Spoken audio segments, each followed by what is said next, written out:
August 12th, 1944. The northern regions of France, right at the stroke of midnight. Radar installations belonging to the Allies, stretching all the way from Dover to Amung, are monitoring more than 300 bombers making their way back from a mission that took place in the vicinity of Hamburg. One after another, their signatures show up on the scopes as green dots with a single exception, Black 13. It disappears. There's no detonation, no distress call, no sign whatsoever. The technician stationed at RAF Ventnor inches closer, gives the glass a gentle tap, and whispers under his breath, "She's gone." A weak signal hangs in the air for just a moment, and then the screen goes completely quiet. Out there somewhere, over the shadowy farmland beneath, a 4-engine bomber with 10 men aboard has just stopped existing. When the sun comes up, the flight crews at RAF Lisset stand together near the vacant spot on the airfield. The white chalk marking where B-24 Black 13 used to sit looks back at them. The maintenance personnel appear uneasy. One of them says quietly, they shouldn't have taken off with that kind of paint job. This bomber had been unique. Every single bit of its aluminum surface was covered in flat black coating. Not only the main body, but also the spinning blades, the artwork on the nose, and even the symbols identifying its nationality. The crew supervisor had voiced his concerns. "Sir, the orders state that shiny silver is required for proper identification." Captain Luke Reaper Hanlon had given a slight smile and responded, "That's exactly why we keep getting blown out of the sky." He went ahead with it regardless. Every aviator stationed at that base understood what the rulebook required. No alterations without authorization, no paint schemes without approval.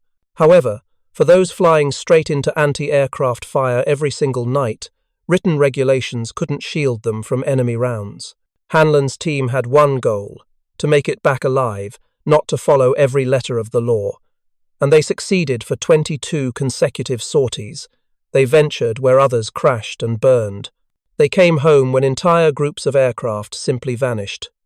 They became phantoms with propellers, the dark vessel that always found its way back. But then, on their 23rd flight, they failed to return.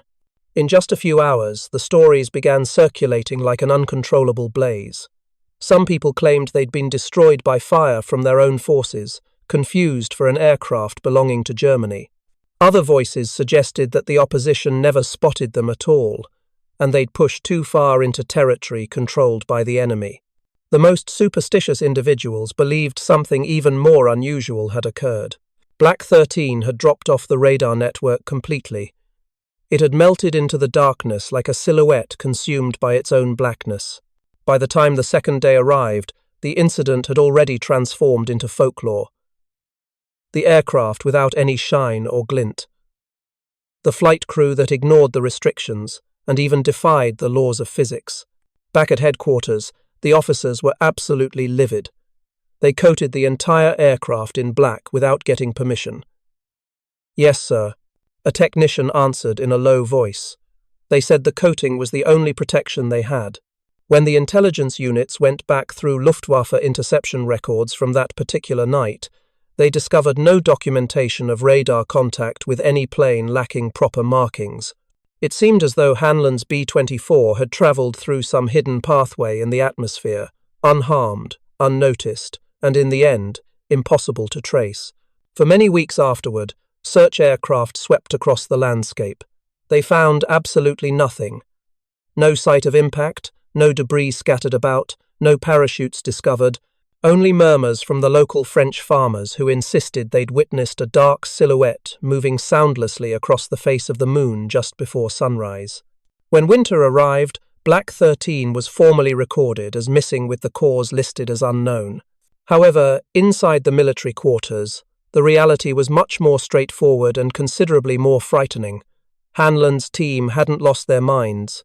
Their theory had been correct. The coating actually worked. It reduced the shine. It threw off the radar systems. It swallowed the light. In their desperate attempt to stay alive, they had accidentally discovered the earliest basic version of stealth flight technology, a full 30 years before the rest of the world would give it that name. And even though the official documents concealed the incident, the story lived on among the pilots who shared it in hushed tones inside mess halls and on the edges of airstrips. The flight crew that transformed a heavy bomber into something barely there and suffered the consequences for flying while unseen. For the servicemen who learned about the story, Black 13 evolved into something beyond just a lost aircraft. It turned into a piece of folklore. By the time autumn of 1944 rolled around, every single bomber unit stationed in England had developed its own variation of the tale. Some insisted the B-24 had been engulfed by a massive storm that disrupted all radar equipment. Others were certain it had been a covert operation run by the OSS, putting invisibility coating to the test. Inside the hazy, crowded taverns surrounding Norwich and Cambridge, the airmen discussed the Invisible Squadron, a small collection of bombers capable of slipping past searchlights, dropping off radar entirely, and launching attacks deep into German territory without anyone noticing. It was complete rubbish, the command structure maintained. You cannot paint yourself off a radar display, yet the more forcefully they rejected it, the faster the story continued to grow. Superstition flourished wherever the chances of survival plummeted. By the latter part of 44, the typical bomber crew was looking at roughly a 1 in 3 probability of completing their required missions alive. Fear rushed in to occupy the spaces that scientific understanding had not yet reached. To certain individuals, these black aircraft symbolized insanity, servicemen breaking down under the strain.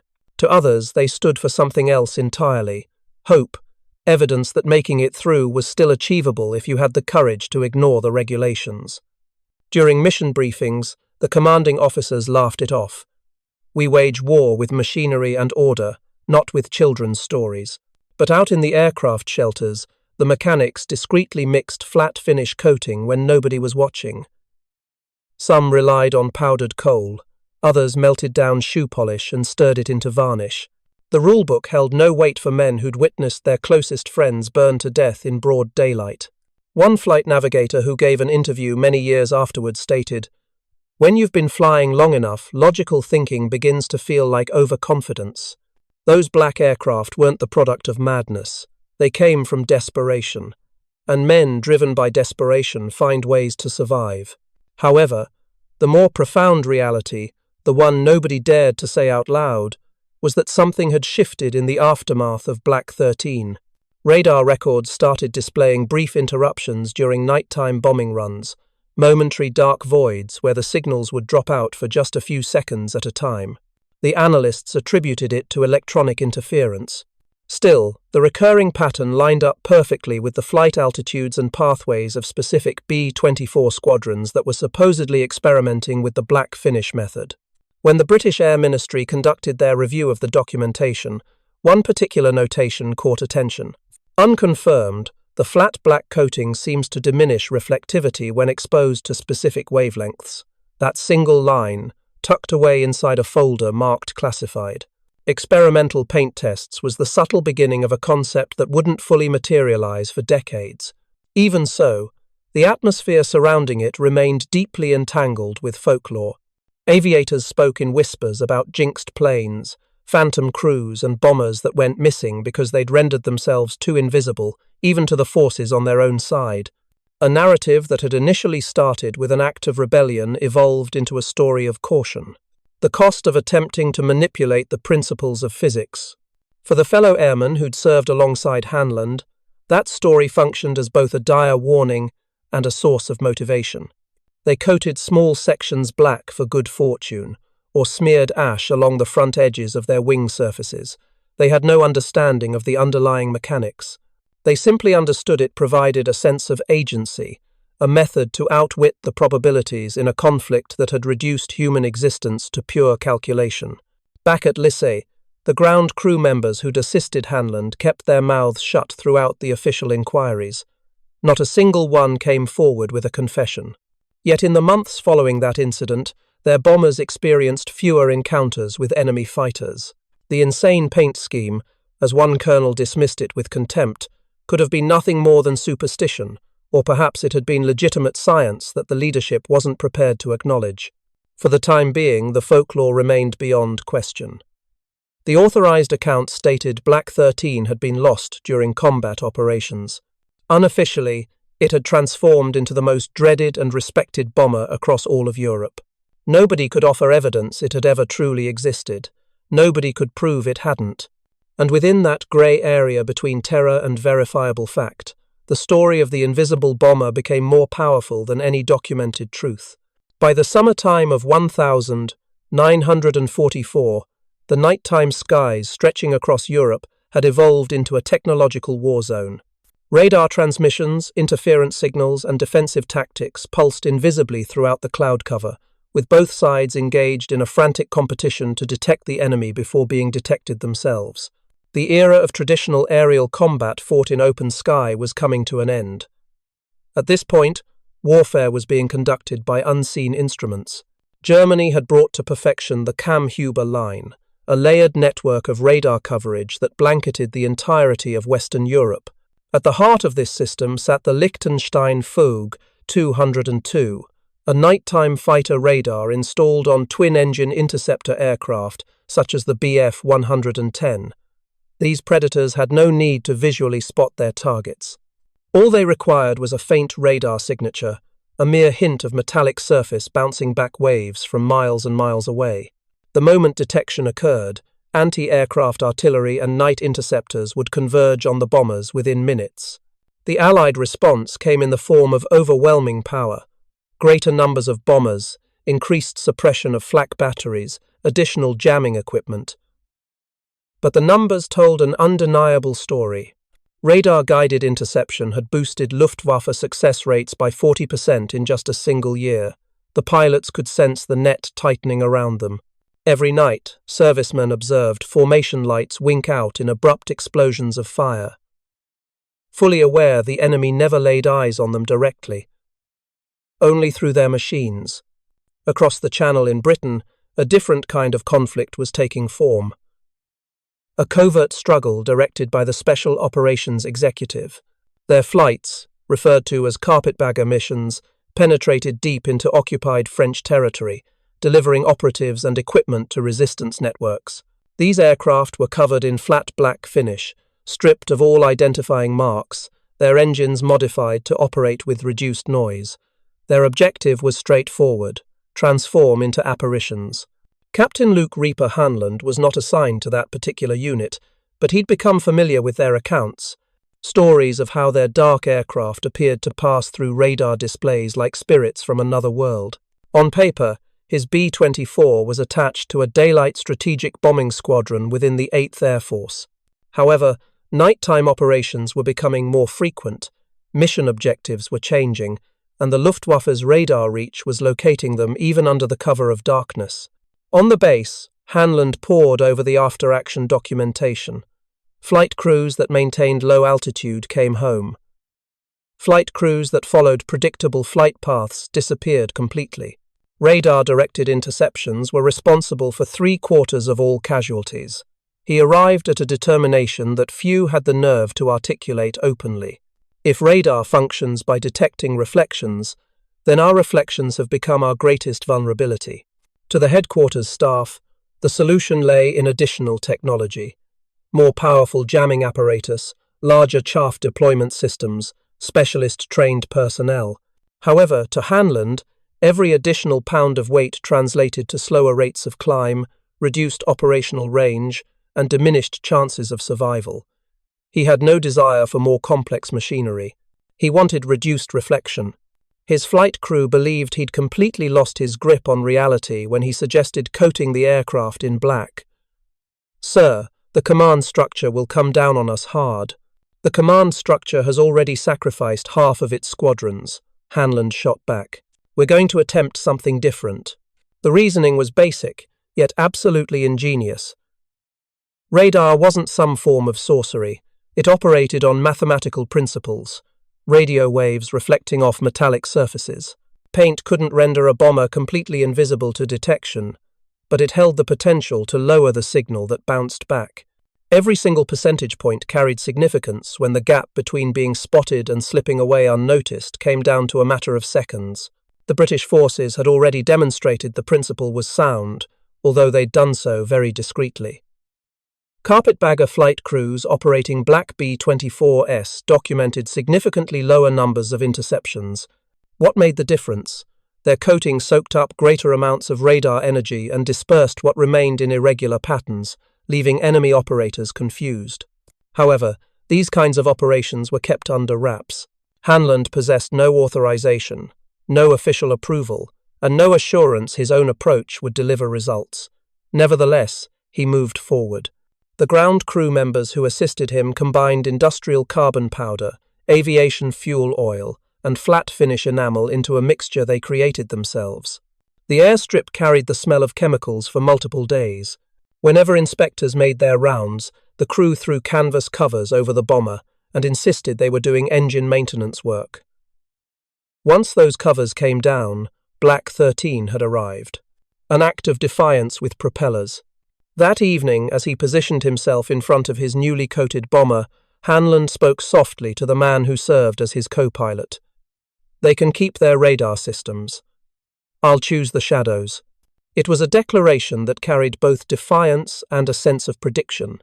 In a conflict fixated on brightness, tracer rounds, signal flares and searchlights, Hanlon had selected the one companion nobody else placed their trust in, the cover of darkness, and it would preserve his life for a longer period than anyone had anticipated. By the summertime of 1944, the aerial campaign over Europe had transformed into a conflict of cold calculation, merciless, unrelenting, and deeply individual.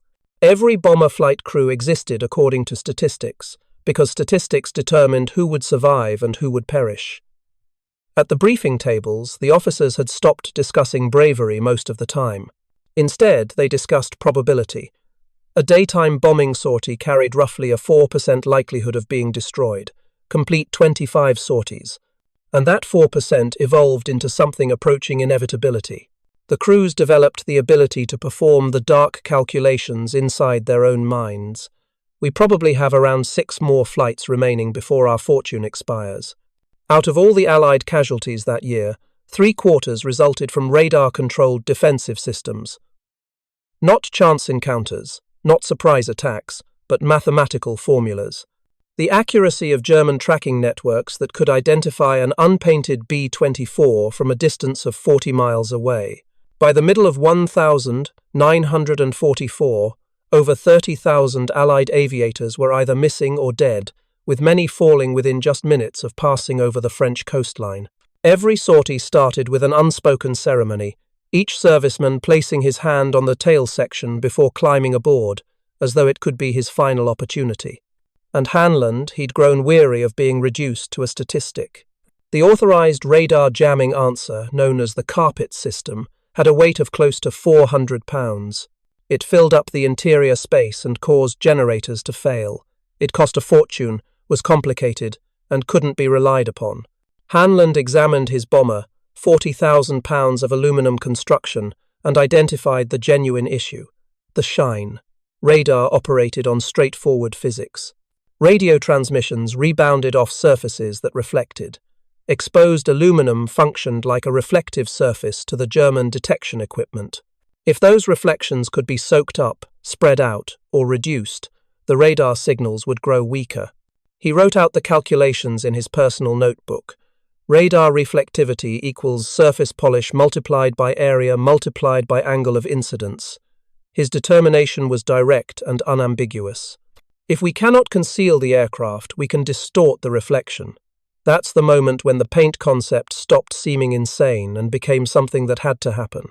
Hanlon's mechanic, Corporal Jules Ferris, remembered it many years afterward. He wasn't discussing camouflage. He was discussing scientific principles about transforming the bomber into a form the enemy radar systems couldn't interpret. The irony cut deep. The very same Air Force that demanded polished aluminum to bounce back sunlight for keeping formations visible had manufactured the ideal radar target. Their reasoning: it's better to take your chances with night interceptors than with mid-air crashes. Hanlon held a different view. You cannot crash into something if you're never located to begin with. In his flight record book, right beside the mission counts, Hanlon started recording fragments of information from crews returning to base. Flight altitude compared to interception timing, paint shade compared to detection rates. He wasn't simply completing missions. He was gathering proof. The findings were frighteningly uniform. Bombers with aluminum finishes were spotted within 8 to 12 minutes of penetrating German radar coverage. Aircraft darkened with soot or marked with oil streaks pushed detection back by 2 to 4 minutes. Black-coated fuselage, which was rare, as much as 6 minutes of radar invisibility. 6 minutes. In an atmosphere filled with night interceptors, 6 minutes represented the difference between death and survival. Every individual second mattered. Moving at 250 miles per hour, a bomber covered 4 miles every minute. 6 minutes translated to 24 miles. Sufficient distance to pass through a flak zone, release the bombs, and begin the journey home before the opposition even got their fighters airborne. When Hanlon laid out his findings to the squadron adjutant, the officer responded with laughter. "You're claiming black paint can defeat German radar?" Hanlon showed no reaction. "I'm claiming mathematics can." It wasn't empty posturing. It was desperation backed up by reasoning. Underneath those numbers existed a straightforward reality that nobody was willing to acknowledge. American air superiority was achieving victory through sheer volume, not through effectiveness. For every B-24 that made it back, another one was destroyed. Hanlon's trial run wasn't about breaking the rules. It was about staying alive. Every layer of flat finish coating applied to Black 13 wasn't an act of rebellion. It was protection. Protection purchased not with currency but with scientific understanding, and with the existence of servicemen who declined to become part of the death toll. And when the mathematics of annihilation threatened to devour them all, Hanlon made the choice to rewrite the formula on his own terms.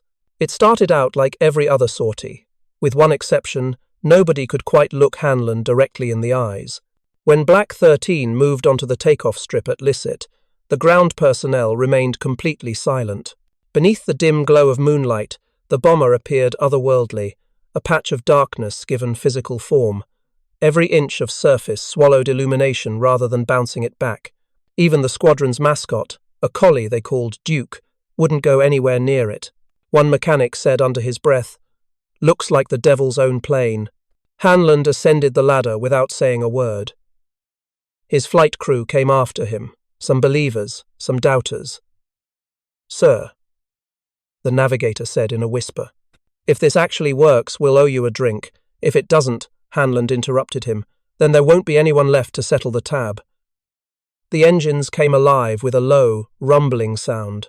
The flat black coating reduced the reflection coming from the flames. From up in the control tower, the aircraft was nearly impossible to see against the darkness of the night. The radio made a single crackling sound. "Godspeed, Reaper." After that, nothing. At 10 o'clock in the evening, they passed over the French shoreline. This was the location where radar displays typically started showing signals. German technicians would transmit interception coordinates within moments. This particular night, there was nothing. No signal flares, no beams of light searching the sky, only blackness and the muted sound of the engines. The bombardier kept his eyes on his equipment, anticipating the warning. It never arrived. "Where's the flak?" he questioned. Hanlon simply gave a smile. "Perhaps they're still searching." 2 minutes went by, and then 5. Still, zero contact. Inside the Luftwaffe control bunker positioned near Le Havre, a technician wrote down a notation. Radar contact disappeared. Intermittent signal, could be weather-related interference. A different technician cursed loudly and struck the side of the display screen. They're phantoms once more. Back inside Black 13, the altitude gauge continued its descent, 15,000 feet, 12,000. They were positioned directly above the objective area, a railway junction supplying German armoured units heading toward Normandy. Still no anti-aircraft explosions. "Drop zone verified," the bombardier announced. Doors opening. Hanlon gave the order. The payload dropped away smoothly. 4,500-pound bombs sliding down into the darkness. The sky remained quiet. No tracer rounds, no sirens. The radio operator looked on in complete disbelief. "We are ghosts," he said in a whisper. The crew didn't celebrate. They didn't have the nerve. Every single man on that aircraft experienced something eerie. Not a sense of relief, but a sense of impossibility. For the first occasion in months, a sortie had unfolded in absolute silence. The flight back seemed to take longer. They anticipated interceptors to attack at any moment, but the German radar systems never picked them up again.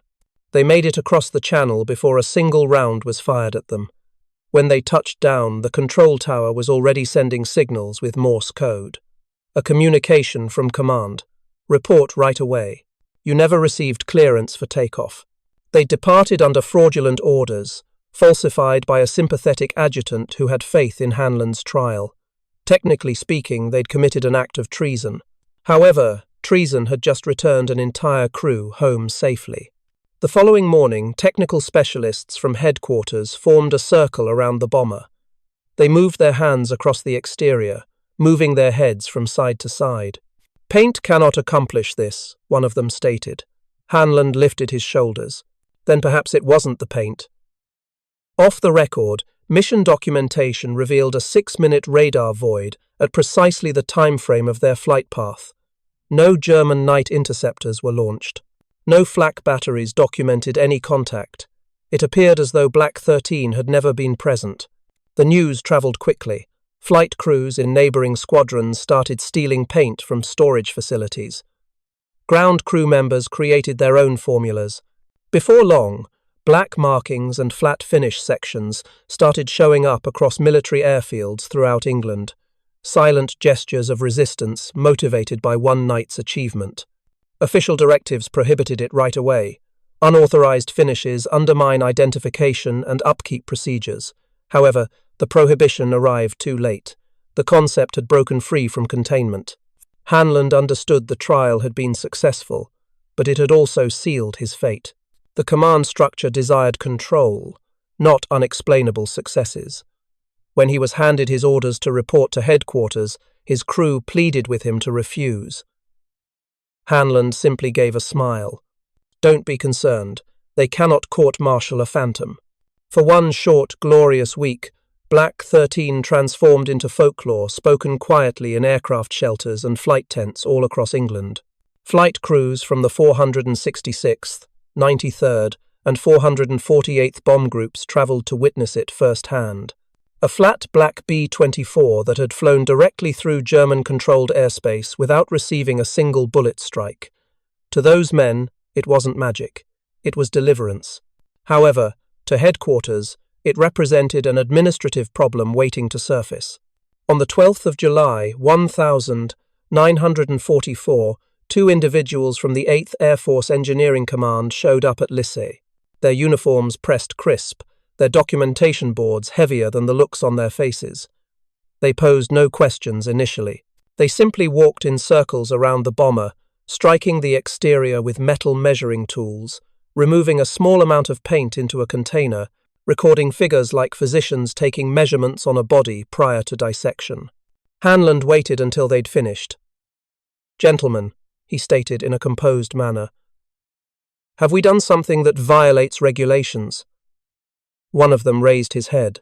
"Captain, this aircraft is in violation of maintenance specifications, serial number visibility mandates, and chemical coating directive number 42B.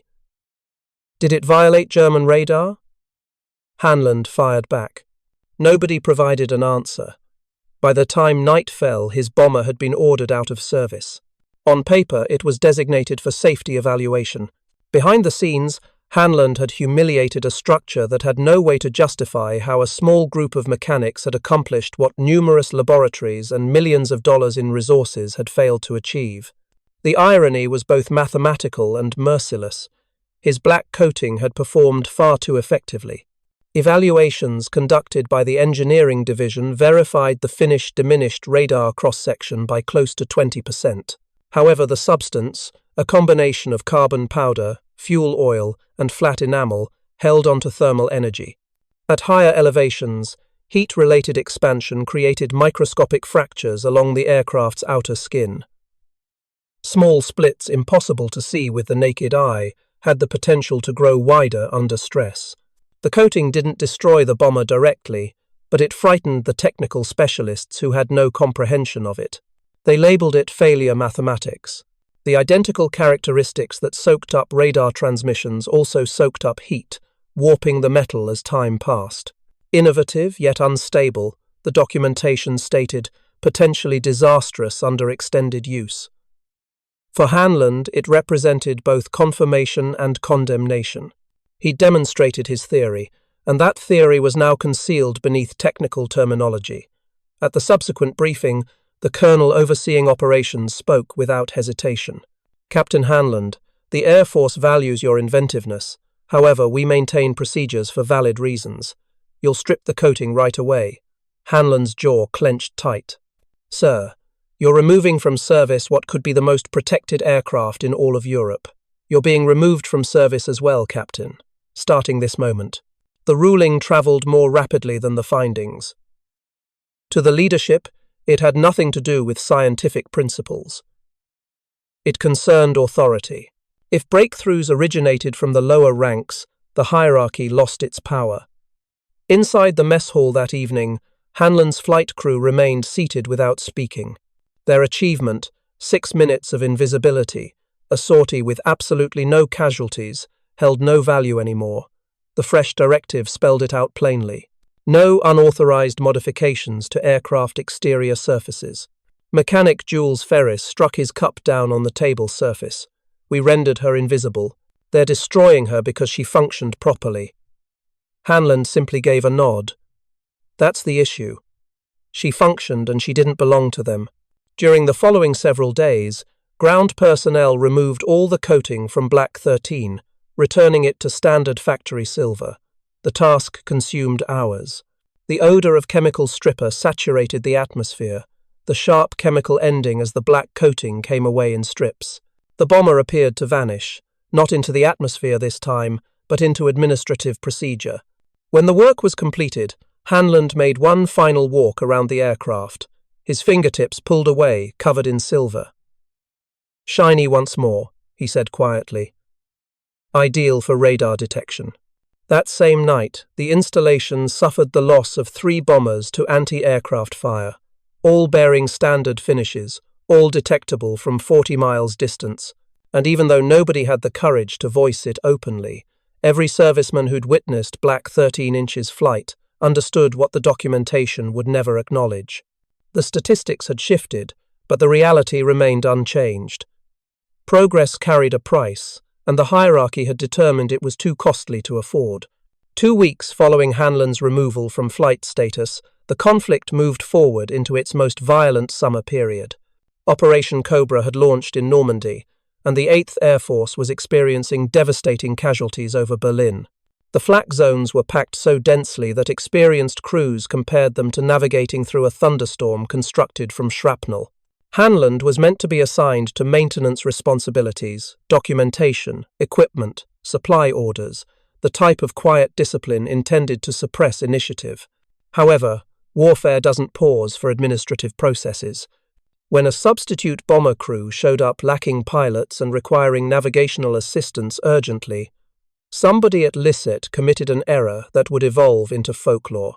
At sunrise, Black 13 moved onto the airstrip once more. Not in its previous form, but not entirely factory specification either. Beneath the dim illumination, subtle traces of darkness gleamed underneath the fresh silver coating. Somebody, nobody ever confessed who, had blended soot into the final application, creating a subtle, flat tone visible only at close range. Hanlon positioned himself beside the wing, flight helmet tucked under his arm. The replacement crew chief inquired, "You ever flown Berlin previously?" Hanlon gave a slight smile. "One time they failed to detect me." The sortie scheduled for that day was uncomplicated. Strike the Siemens-Schuckert Works, an industrial facility producing components for Germany's jet interceptors. However, the atmospheric conditions were poor. The radar even worse. Command almost cancelled the sortie. Hanlon offered to occupy the navigator's position. As Black 13 ascended into formation, the heavens above the channel radiated with daylight. By the moment they arrived over Germany, everything transformed to grey.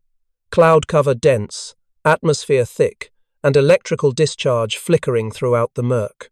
Then the transmission came through the intercom. Enemy radar has acquired us. Flak at 12 o'clock, but nothing materialized. No tracer fire, no explosions, only quiet.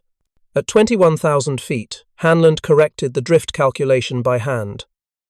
Something seemed incorrect, not within the equipment, but within the atmosphere. He glanced through the window and understood the reason. The illumination. The silver bombers positioned ahead sparkled like scales on fish. However, Black 13 appeared wrong, subdued, nearly invisible against the storm formations. Several minutes afterward, radio communications erupted throughout the network, lead formation absorbing damage, numerous explosions. Hanlon's bomber, positioned several hundred feet beneath, stayed unharmed. They separated from formation as intended.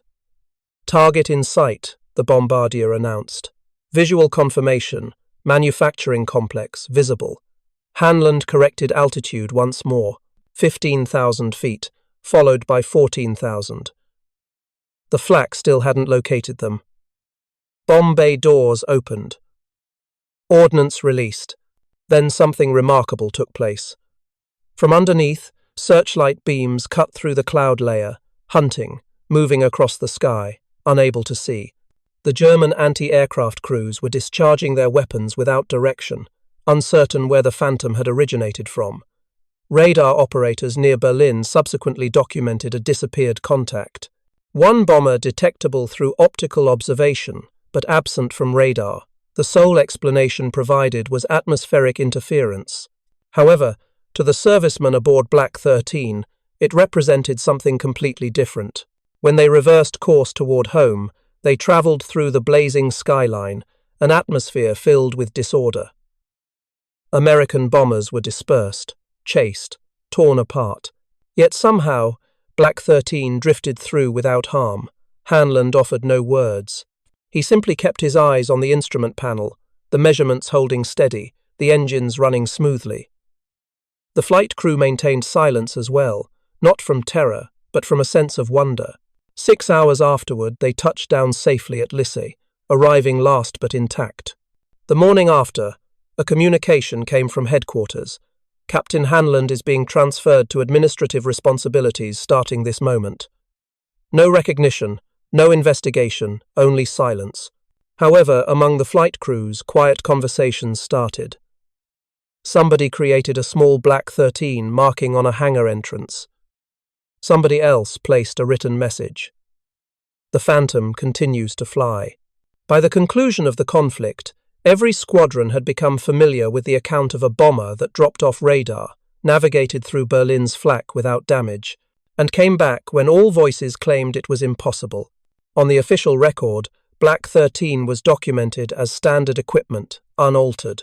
Off the record, it transformed into folklore, a story about one reckless crew, one outlaw concept, and an atmosphere that couldn't capture their silhouette.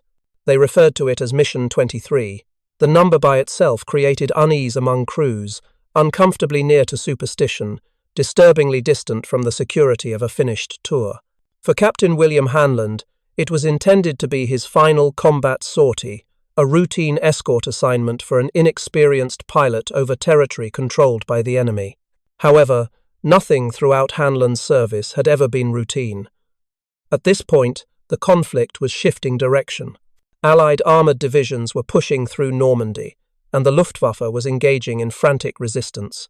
Still, the skies remained lethal, and the Phantom of Black 13 had evolved into both wonder and burden. Command had never formally recognized its achievement, but they also had no way to dismiss the fact that no bomber piloted by Hanlon had ever been destroyed. When he put his name forward for one additional sortie, nobody raised objections. The inexperienced pilot, Lieutenant Carter, had reached 23 years of age, recently graduated from aviation training. His voice shook over the intercom. "Sir, they informed me this is your fortunate mission." Hanlon let out a soft laugh. "Fortune's merely calculations, son. You perform the mathematics correctly. You survive." However, as the group of bombers departed from Lissay that sunrise, there existed something unusual about Hanlon's aircraft. The mechanics had discovered remaining containers of shine-reducing compound, an altered, regulation-approved variation of his previous mixture. Discreetly, without instructions, they'd applied a light layer across the exterior, sufficient to eliminate the glare, sufficient to signal defiance quietly. The objective that morning consisted of a railway staging area on the outskirts of Amiens. The flak proved heavier than anticipated, the cloud cover more substantial. The squadron broke apart. Hanlon and Carter's bomber veered away from the planned route, navigating by themselves at 14,000 feet. "Radar's not functioning," Carter said quietly, striking the display. "We're invisible once more." Hanlon provided no response. He was observing the vapor trails positioned ahead. German Focke-Wulf 190 seconds approaching rapidly. The crew grew tense. 2, followed by 4, then 6 enemy interceptors started moving in circles like predators. "Maintain level flight," Hanlon commanded. "Don't provide them with an outline." The interceptors descended, weapons firing. Tracer rounds cut through the cloud formations, white and crimson paths of destruction. None made contact. Every attack fell marginally short, the gunners calculating distance incorrectly in the obscured visibility. Hanlon's voice remained composed, its functioning properly. Then an impact. A single shell ripped through the starboard wing, igniting the exterior engine in flames. Smoke invaded the flight deck. The second pilot yelled out, "We've taken a hit." Hanlon's reaction came almost peacefully. "Stop the propeller rotation. Maintain her level. They'll assume we're finished." Beneath them, the German interceptors circled once more, proceeding with caution now, anticipating the bomber to descend. When it failed to, they withdrew, running short on ammunition. Hanlon utilized the opportunity to gain elevation, pushing the surviving engines to their limits. "We're returning to base," he stated. The crew looked at him with disbelief. "Sir, we'll never reach the channel." Hanlon gave a smile. "You'd be amazed at what a phantom can accomplish." For 2 full hours, the damaged bomber struggled across France. The blaze extinguished itself. The instrument readings fluctuated, then became stable. No radar detection, no enemy engagement, only the continuous sound of engines declining to surrender. When they passed over the English shoreline, fuel indicators showed nearly empty. Hanlon made one circular pass, then brought it down on vapor.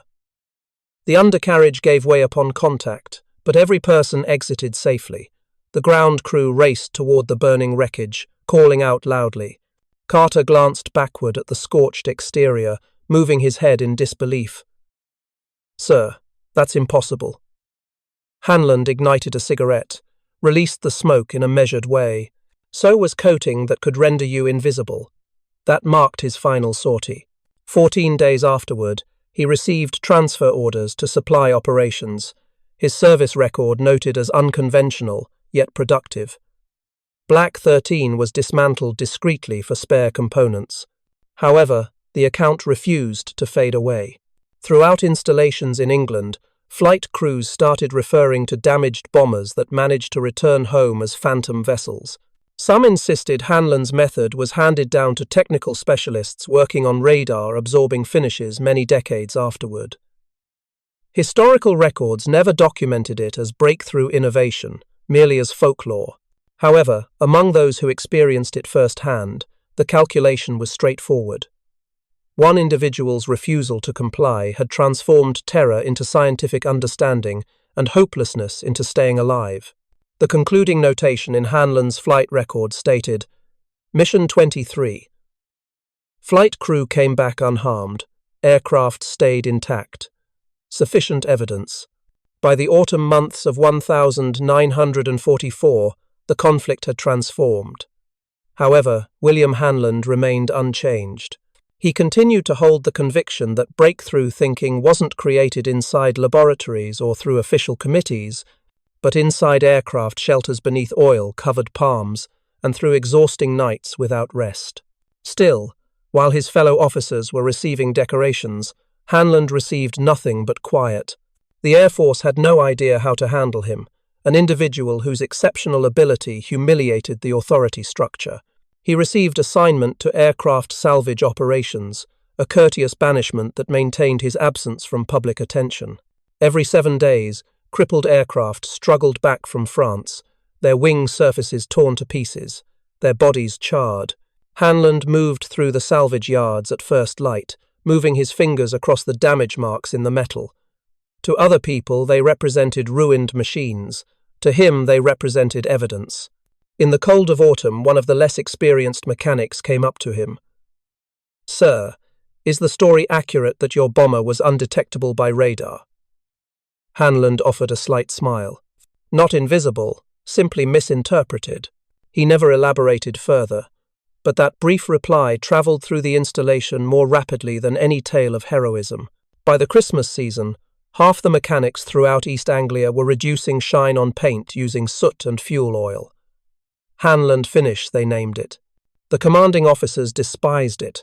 The aviators trusted it completely, and even though no official document ever validated it, radar documentation from Luftwaffe command centers started recording something peculiar. Allied bomber formations were growing increasingly difficult to follow in heavy weather conditions. Hanlon's identity never showed up in the documentation. It had no need to. The folklore had already taken flight. Many years afterward, following the conflict's conclusion, he made his way back to Kansas. He secured employment fixing farm equipment on agricultural land outside Wichita. A peaceful existence for an individual who'd once outmaneuvered the Reich's detection systems. Occasionally, a previous crew member would stop by, carrying whiskey or recollections. They'd position themselves on his front porch, observing the sun going down. One of them, Sergeant Ferris, posed a question to him one time. "Do you ever feel regret about it, sir, violating the directives?" Hanlon offered no immediate response. He directed his gaze toward the distant horizon where the cloud formations were shifting to gold. Regret? No. Directives conclude conflicts, but concepts, they ignite the subsequent ones. He inhaled slowly from his cigarette and continued. If an individual waits for authorization to perform the correct action, he'll be waiting indefinitely. Ferris acknowledged with a nod. You're aware they're utilizing your calculations currently. Some technical specialists mentioned they're evaluating radar finishes, labeled it absorbent substance. Has a strong resemblance to your work. Hanlon let out a soft laugh. They'll label it something more impressive. They consistently do when it proves successful. In the time periods that came after, the technology progressed forward. Coatings transformed into synthetic polymers. Radar-absorbing finishes evolved into stealth composite materials. Technical specialists at Lockheed and Boeing examined declassified documentation on reflectivity irregularities from the war, notation written by hand by a Captain W. Hanlon. They never referred to it as the Black 13 principle, but that's the name the aging veterans gave it. During their gatherings, when they honored fallen crews and seemingly impossible sorties, somebody would invariably lift a glass and declare, "To the individual who made bombers vanish." Hanlon passed away peacefully in 1979 at his residence. No grand ceremony, only an announcement in the community newspaper. William A. Hanlon, 63, veteran of the 8th Air Force, mechanic and creative thinker, survived by his spouse and 2 male children. However, in Air Force document storage concealed beneath technical documentation and mission assessments, one statement from 1944 continues to be noteworthy. Unauthorized surface modification implemented by Captain Hanlon demonstrated inexplicable outcomes under radar examination. Additional investigation recommended. That investigation never took place. However, the concept never perished. Hanlon didn't simply repair an aircraft. He repaired an issue nobody had possessed the courage to identify, the issue of terror. He demonstrated that bravery wasn't exclusively about flying into anti-aircraft fire. On occasion, it meant having the audacity to challenge the instruction manual, to dispute the established practice, and to create something the world had no readiness to comprehend. And for one fleeting instant in the atmosphere above Berlin, when Black 13 dissolved into the tempest, the unachievable had transformed into reality. Long following the conflict's end, when the final B-24S were broken down for scrap and the manufacturing plants went quiet, the account of Black 13 declined to disappear. It was spoken quietly inside aircraft shelters, recalled inside squadron drinking establishments, and recounted in educational rooms by young technical specialists who matured hearing that one individual had rendered a bomber invisible over Berlin. In 1958, the Air Force initiated trials with radar-absorbing substances for surveillance aircraft. The initiative received the name Rainbow.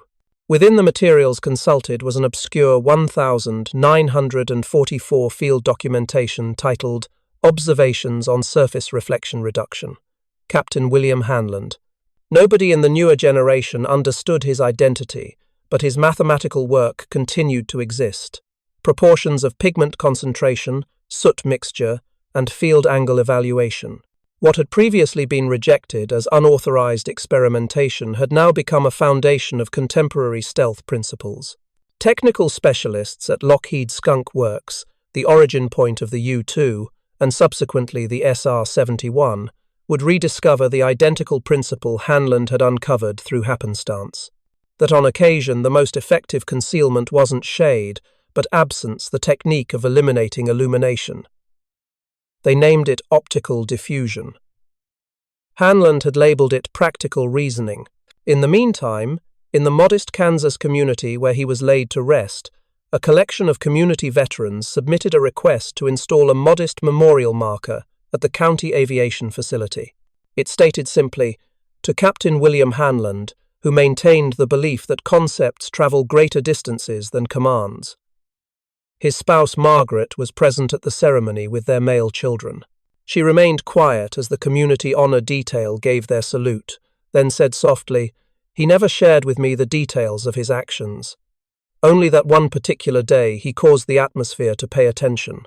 Back across the ocean in England, the airfield where Black 13 previously departed had been converted into agricultural property. However, every spring season, when the earth was turned over and the sunlight struck at the proper angle, community residents claimed you could continue to observe subtle black marks across the terrain, like silhouettes declining to disappear. Military researchers of history frequently argued over whether Hanlon's phantom bomber represented reality or fiction. The authorized documentation stayed ambiguous. Still, an excessive number of witnesses confirmed the account as truthful. Radar documentation revealing irregularities. Luftwaffe post-mission documentation describing a phantom formation, and one German aviator's personal journal that referenced a black aircraft that proved impossible to strike. To the aviators who completed the actual sorties, it held no significance if the account had received embellishment. They maintained belief because they required it. In an environment governed by commands, terror, and steady losses, Hanlon's refusal to comply served as a reminder that human creative thinking continued to possess strength. During a presentation many decades afterward, an Air Force researcher of history captured it most effectively. When regulations prove inadequate, breakthrough thinking preserves lives. Hanlon's transgression wasn't insubordination. It was the ability to see ahead.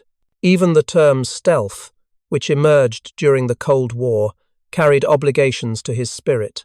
Every radar-absorbing metal compound, every invisible aircraft, every black triangular shape moving across the contemporary atmosphere carried a fragment of his phantom. In the present day, when B-2 bombers move across the skyline, flat finish, soundless, beyond reach, they represent not merely machinery.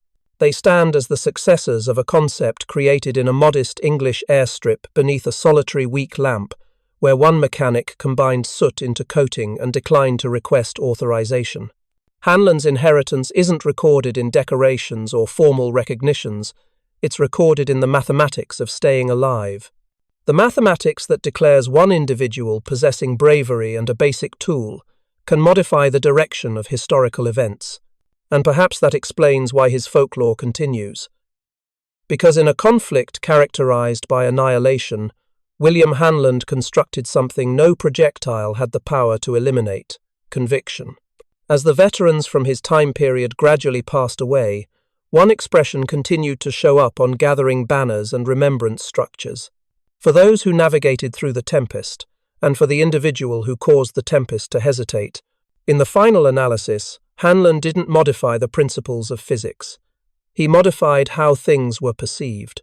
He demonstrated that even inside the most deafening conflict humanity ever waged, the most silent triumph of all was discovering the method to vanish.